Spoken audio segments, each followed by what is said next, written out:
Hi guys, এই যে নতুন কৃষ্ণকালী মায়ের মন্দির তৈরি হয়েছে। আমরা এসেছি এখানে, তোমরাও এসো।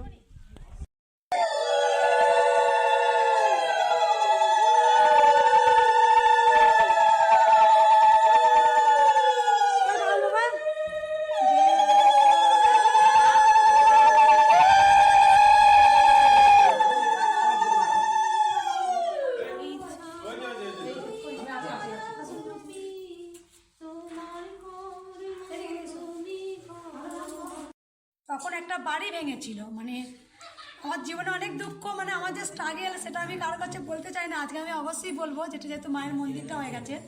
একটা বাড়ি, তাদের অবস্থা খুব ভালো, তাদের বাড়ি ভেঙেছে, অনেক পুরনো, তারা পাশে ফেলে দিয়েছে।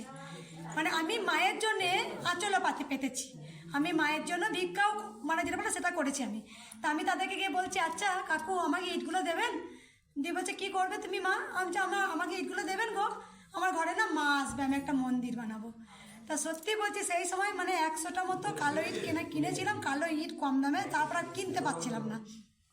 তখন আমার স্বামীর একটা ঘরে ভ্যান ছিল, আমি এরকম কাপড়টা ঠিক এরকম করে বেঁধে নিয়ে আমি ইটগুলো ভ্যানে তুলে দিচ্ছি, ভাঙা ভাঙা ওই পুরনো ইটগুলো দিয়ে। আমার স্বামী কী করেছে, আমার স্বামী ভ্যানটা টানছে, আমি ঠেলছি, ঠেলতে ঠেলতে সেই ইটগুলো তো সেই পুরোনো ইটে সেই সিমেন্টগুলো লেগে আছে।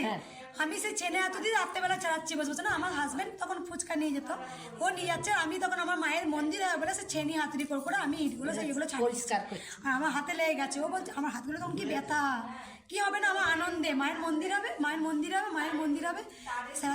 দিয়ে আঙুলগুলো এত ব্যথা হয়ে গেছে, গরম জল আমি সেঁক নিচ্ছি। দিয়ে সেইখানে মা বসলো, একদম টিনের দরজা, আর মা কালো ইট প্লাস্টার করতে পারেনি, উঁচা খোঁচা, তাতে কি আনন্দ।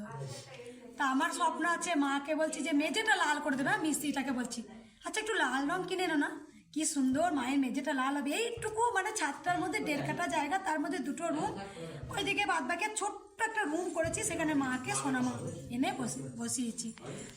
সবসময় মাকে বলতাম আমি আমার জন্যে কোনো দিন কিচ্ছু চাই না, এখন আমি চাই না।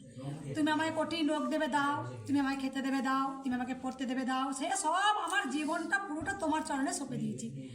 তা মাকে সবসময় বলতাম দেখবি তোকে না আমি রাজরানী বানাবো, তোকে আমি রাজরানী বানাবো, তোকে আমি রাজরানী বানাবো, তোকে দেখবি রাজরানী করে রাখবো। তা সত্যি মায়ের প্রচার মা নিজেই করেছে। মাকে একটা নুপুর পড়াতে পারিনি, কাঁদছি যে মা তো আমি নপুর পড়াতে পারি না। আমার মেয়ের পায়ের গোড়টা ভেঙে দিয়ে আমি নপুর করি, আমার মাকে পড়িয়েছি, তাও নপুরটা এরকম নপুরটা পড়িয়েছি, কড়াটা কিনতে পারছি না, কড়াটা 500 টাকা দাম, পয়সা নেই, কেনা 30 টাকা দিয়ে কেনা নপুর।